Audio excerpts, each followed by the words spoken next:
The Transformers has a large and robust cast of characters, and all of them are fun and unique in one way, shape, or form. And some of the earliest spots to get the spotlight treatment were the Autobot mini-cars, whether that be the friendly neighborhood Bumblebee, the trigger-happy Cliffjumper, the spacey Cosmos, or the fun and fancy-free Sea Spray. They all get some fun, unique moments to themselves. All of the mini-cars are pretty memorable and fan favorites in one way, shape, or form, and that includes the cantankerous, ill-mannered, ill-tempered Gears.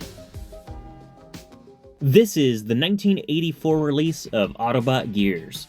You can tell it's the 84 release because there ain't no rub symbol. Gears turns into a little chunky blue truck with big chunky wheels. I still don't know anything about cars as established in the hubcap video.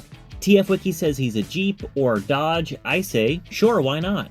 Seeing as he's a mini-bot, he's pretty diminutive compared to his other Autobot allies, but he still packs a whole bunch of charm into that little frame.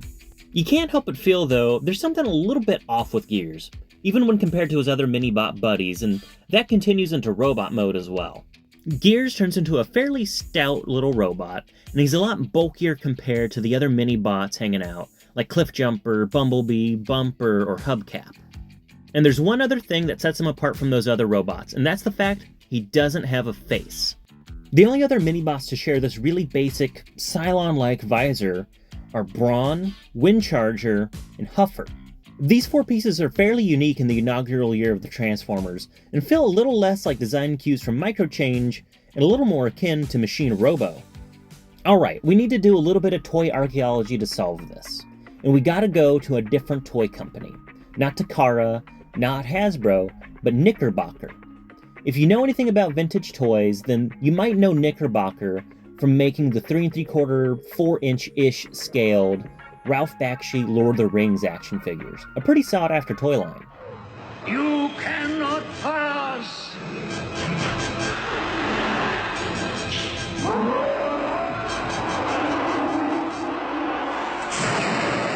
By 1982, Knickerbocker was looking for the next big hit, and one of the executives traveled to Japan and was pretty captivated by Gold Light-Tan, a chrome gold robot that turns into a lighter.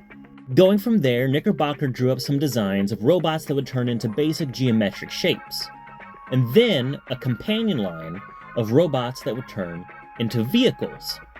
This toy line would have been called the Mysterians, which has no relation to Mogira or the Toho movies. It's speculated that Knickerbocker outsourced design and engineering to Takara, and this is because once Knickerbocker went under and was bought out by Hasbro, these designs were reused in the Microchange toy line.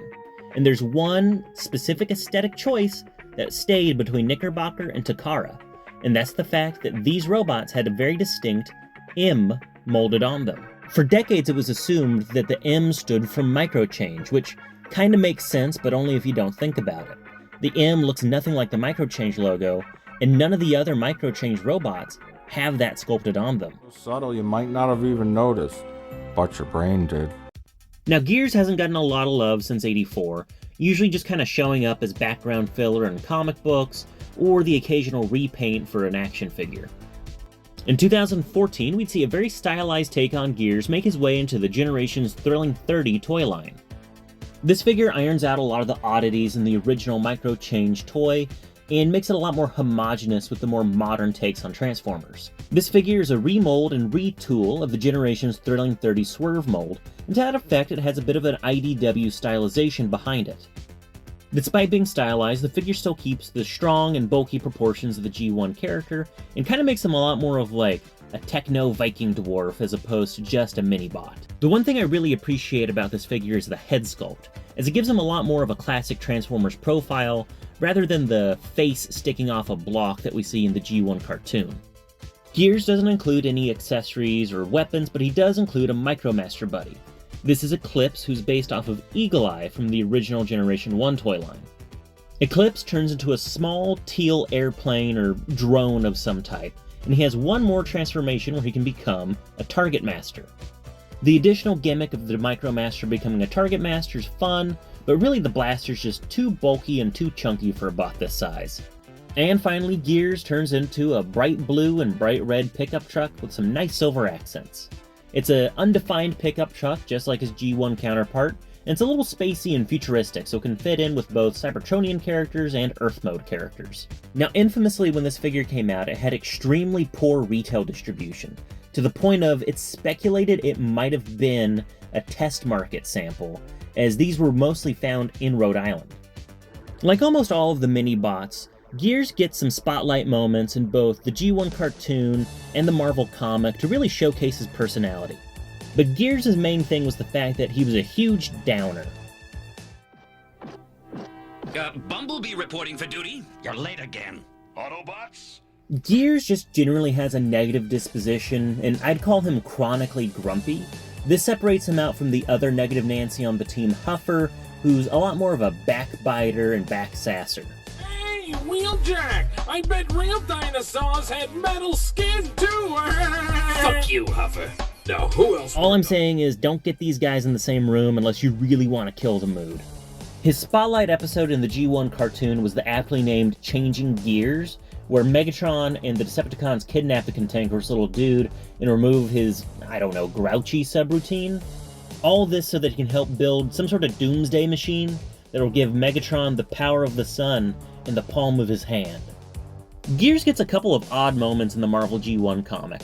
The first and foremost being the fact that he is on the cover of issue 1 with Optimus Prime and Laserbeak and Starscream as drawn by Bill Sienkiewicz.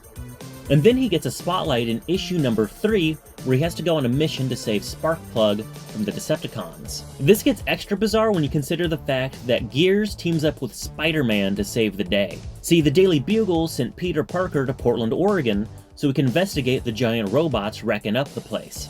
And yes, you heard that right, the Transformers does indeed take place in Portland, Oregon. It's a Pacific Northwest classic up there with Bigfoot, D.B. Cooper, and Twin Peaks. So Gears is grumpy, Gears is dour, Gears is grouchy. But you know what? That just makes him unique amongst all the Autobots.